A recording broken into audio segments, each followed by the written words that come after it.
Let's keep rolling. Oh, not This that is one. This one.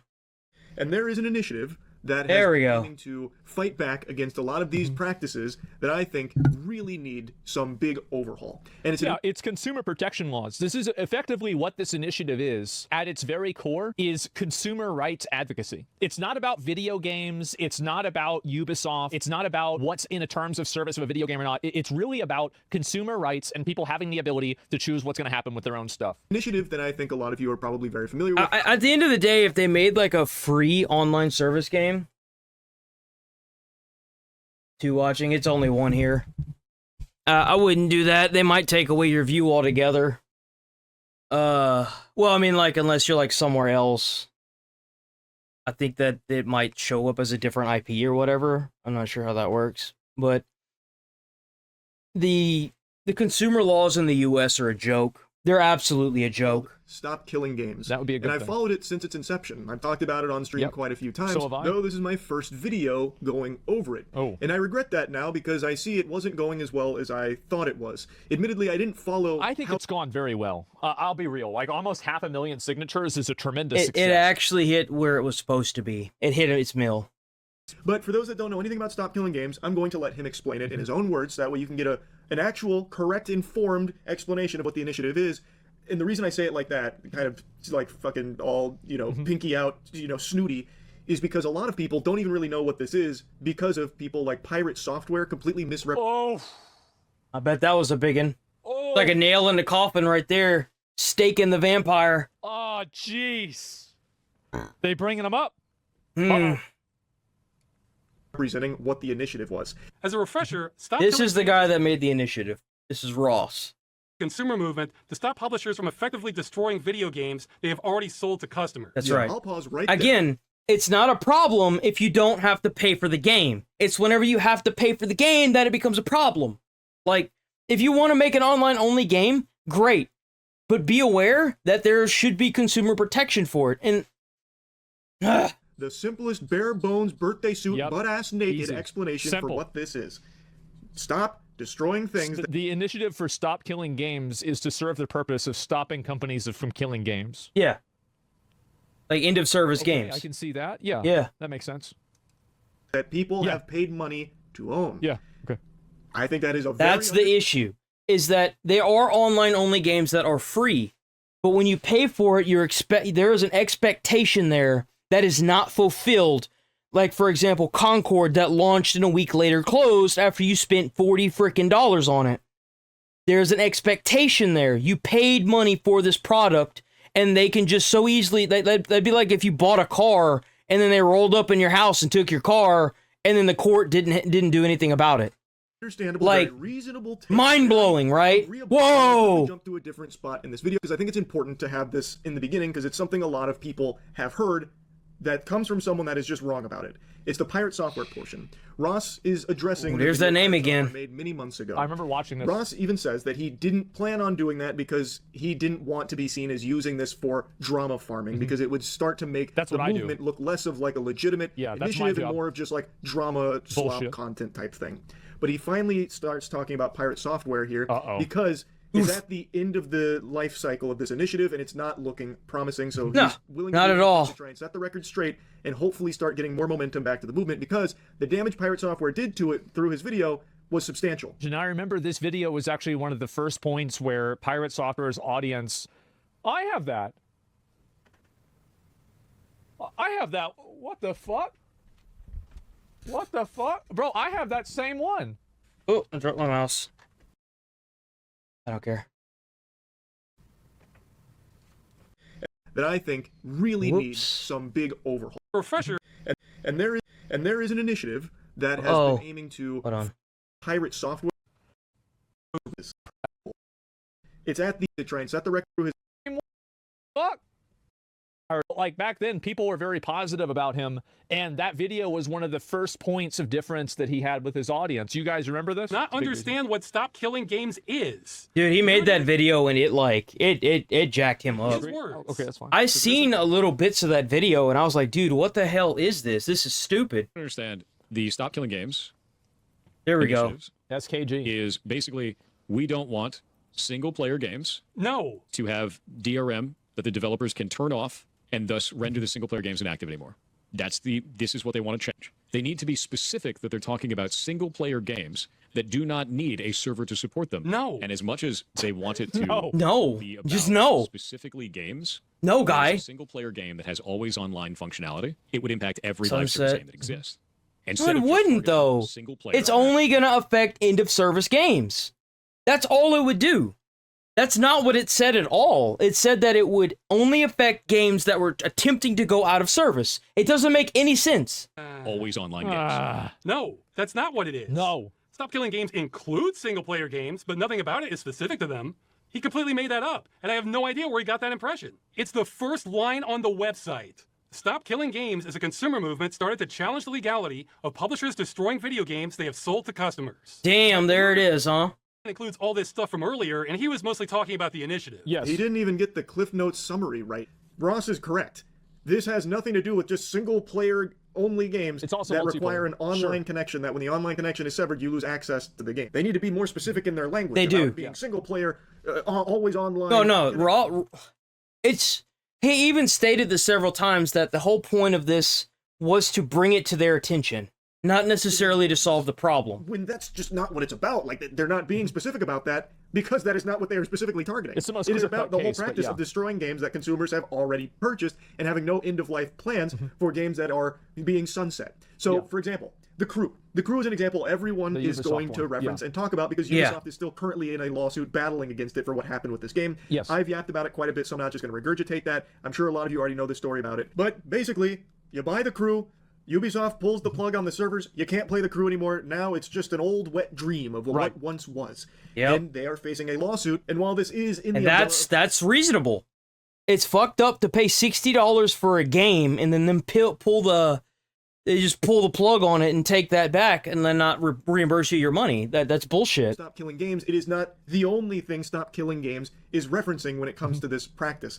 Pirate Software is so hung up on it being single-player games that people lose access to, when that is a component of it, but not the entire focus. It's not the entire Yeah, focus. of course, right? I mean, obviously, that's it. Well, the short version is the initiative is about requiring publishers to have end-of-life plans for games they've sold to customers in the future. So when they shut them down, customers can continue running them without their support. So that's one And thing. this is something that affects online games and also offline games. It Or does. single-player games.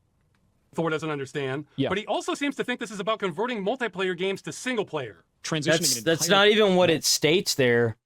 It's most likely going to be like private server support, if anything.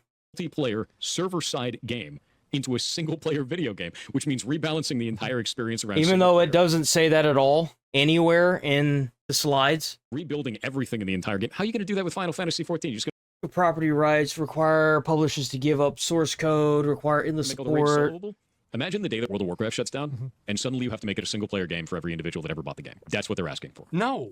Because they would have to sunset live service Just games as no. a single-player experience. The idea that suddenly you need to make... I don't think that it was ever stated that it needed to be sunset as a single-player experience. I don't think anybody ever said that. I mean, again, like the publisher maintaining the server seems like that would be like a logical question that you would ask. Yeah. But making every game single player, I don't really see why you'd need to think about that. Well, I mean, like at the end of the day, like it's considering just there's so a, many locally run servers for all kinds of games, including WoW. like usually whenever they go to these data centers, these big servers, they usually have like not just WoW, they have like other developers there because they're all kind of like, I guess the space is rented. I would assume it's not bought. It'd be a little different if it was bought, I would assume. But like, just because you no longer want to support the server doesn't give you the right to just pull the plug and take everyone's money. That's no different than a crypto scam where you tell people to go buy this meme coin and then you pull the rug out from under them and you take all the money and run. It's no different. If you can tell me what the difference is, then be my guest, but I don't see a live difference. service game, Yeah, playable sure. single-player offline? No, dude. Correct. No. It was implied. This part is more confusing than Finnegan's Wake, because nowhere in anything on Stop Killing Games has this even been like a talking point from anyone besides Pirate Software. I don't know. I think it's his. See, the real reason why I feel like Pirate did this is because he's trying to look at it from like a developer standpoint of view, and it's easy to take advantage of players and consumers if the laws don't protect consumers. That's really what this is boiling down to. Is He's been in the gaming industry for so long that he can't see himself as a consumer anymore. He is a developer. And of course, developers would be getting pretty heated about the idea of being forced to uphold a multiplayer MMO experience if they can't just take the money and run. Because let's be fucking honest here. That's the whole reason why these dumbass studios are even making these MMOs.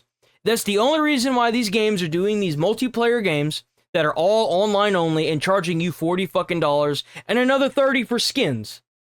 It has nothing to do with the player experience. It has everything to do with, well, you know, we no longer want to support this, so we're just going to take your money and run.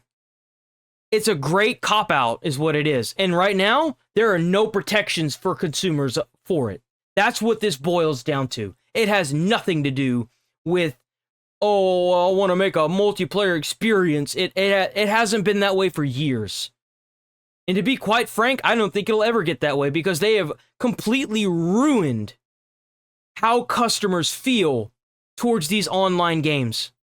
Between all the cheating that they won't fix, all the people that do it live while streaming, and all the people that join in these tournaments and end up having to pay back thousands of dollars, if they even decide to make them pay it back. The only like actual FPS game I've even heard about doing this for tournament reasons was Fortnite. And it blows my freaking mind to think that these developers get so angry at gamers when we sit here and try to criticize them on why a character looks like shit. Oh, well, it's because you're misogynistic and you're fucking racist and you're sexist, and it's like, nah, motherfucker, that shit, that looks like shit. What are you talking about? No. And then it's the same reaction that Pirate Software had whenever he sat there and originally read Ross's report. He started bashing him, telling him to eat his fucking asshole and shit, and it's like, dude, like, what the fuck are you talking about? Are you crazy? It's disgusting. Where he pieced this puzzle together, like I don't get it. Like, if I'm gonna try and like really reach here and give like a charitable explanation for this take, maybe he's extrapolating based on the idea that if publishers have to have end-of-life plans for their games, that includes MMOs, where once the game is getting sunset, you're pulling the plug on it. And I know there's gonna be a cocksucker down in my chat. I know it. That's gonna be like, well, then just don't buy the game. Go fuck yourself first and foremost. And secondly, then don't make the game, bitch. That's would what then he need means. to turn the game over to the community in a playable state, an accessible state, like give the code to them. Thus, it turn it into a single player experience. So the onus would be on the developer. If you can throw that around, don't play the game, then I can throw, then don't make the game. Rebalance their game to be a single player experience That easily. for them. I guess I have no idea. That still just doesn't Well, make. I think also another reason why that discussion was happening is that a lot of the conversation around the Stop Killing Games devolved into single player versus multiplayer and who can host servers and how. Like, it wasn't actually in the initiative, but after the initiative was presented, people were talking about those topics. You know who can host servers and how? It's easy. You get a service like Biscuit or these other services that provide private servers, and you host a fucking server. You are trying to defend something that is literally not defendable. Oh, but, we don't want to release the code because, private server, because, who's going to host the server? Well, you won't have to worry about that, bitch. You taking the game away anyway. Why worry about it? Release the code so that way the community can actually do something with it. Like with Minecraft or Ark. You can have private servers for those games. Instead of sitting here trying to defend something that's literally not defendable, why don't you just actually try to go for it? It makes no sense. It blows my mind.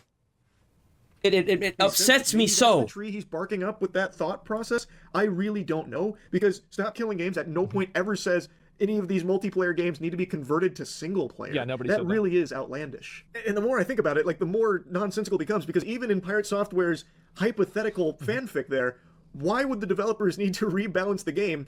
They would just turn over the code to the community and just... There you go. Oh my God, it's a miracle. Holy shit! responsible for balancing the game. That's the whole point. They're not indefinitely supporting it. They would just be responsible of leaving the game in an accessible state to the community while they would shut down the servers on their end. There you go. Look at that. Whoa! Dang, that's crazy. Development team and like, you know, tweak the game to be single player compatible. It just doesn't make sense. Well, Like, if the thing is, if you had a community server, then the community server could do that themselves. There you go. Like you have all kinds of like WoW private servers that have solo raids and all kinds of weird bullshit in them now. Yep. So really, it's not something that the developer would really need to do, because as long as people were able to host and run their own servers, this could be done by the community for the community.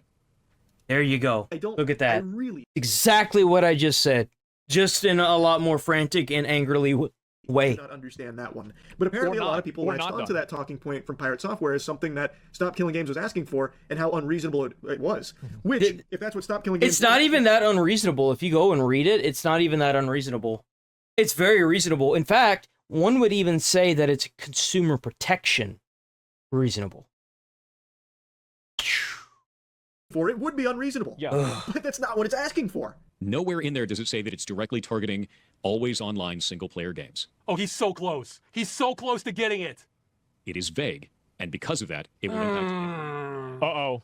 He never has that light bulb moment.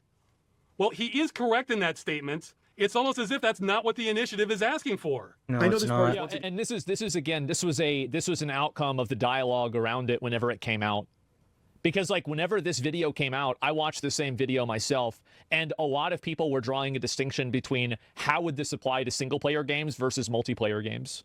I think that's probably why he was talking about it, but like Ross is right that it applies to all games. It does. And it was a dichotomy. I mean, like, it would apply to all games. I mean, think of about Assassin's Creed, how it's got the store. Like, a dichotomy that was never actually, it was created by the just community. imagine if you bought skins on the store and they disconnected it from the store and you could no longer get those skins that you had paid for. Like, that's a problem. And not by the actual initiative, if that makes sense. So there was a community conversation about that difference, but the initiative never stated or explained the difference themselves. Again, just reinforcing that he doesn't know what the Stop Killing Games movement is about. But I have to just show you this because it is so fascinating, because he himself literally calls out that Stop Killing Games at no point explicitly mentions single-player always online games or anything like that. And for some reason, instead of And his excuse is that it's too vague. That just doesn't make any sense at all. breadcrumbs that would naturally lead him to the conclusion of, oh, maybe I misunderstood. Maybe because it's absent here, that's not what this is actually. But just because you think it's too vague doesn't give you the right to just shit on the guy that made it and then try to get it all shut down. It's vague for a reason. It's vague to bring up the fact that it is vague. Like, the consumer protections are so vague. It's not even like it's laughable how bad they are for gaming.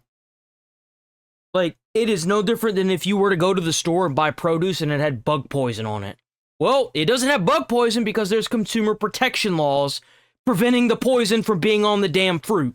Like, let's be honest here. about. Instead, he And he just immediately sweeps it under the rug and is like, oh, well, act like it doesn't exist, but it's like, that's not how you bring it to their attention. Like, sweeping it under the rug and acting like it doesn't exist is not how you solve things. It's like not addressing the elephant in the room. The big bitch is there. Is anyone going to talk about it other than the one guy in the corner? And then you get the one guy in the corner that starts speaking up, and then everybody else is like all eyes, mouth, and ears on this damn thing. As like, oh, well, yep, nope, there's an elephant. It's a big one, too. criticism against the Stop Killing Games initiative entirely, saying it's just too vague, it's way too vague. The reason it is not explicitly stated there is because that is not what the whole initiative is about. It is not specific. It's also because an initiative like that doesn't, that is legally defined by a governing body. Like, basically, we're not, like, this initiative is not legal text. The initiative is something that we are effectively trying to communicate to developers, or sorry, to the government, in order for them to translate this initiative into legal text. Thank you. Holy God. You have to bring up the fact that there is a problem in order to address the problem and fix the problem. That is how all laws are made. Hey, someone keeps... This is going to be fucked. Hey, someone keeps crossing the border illegally. Really? They keep having babies here.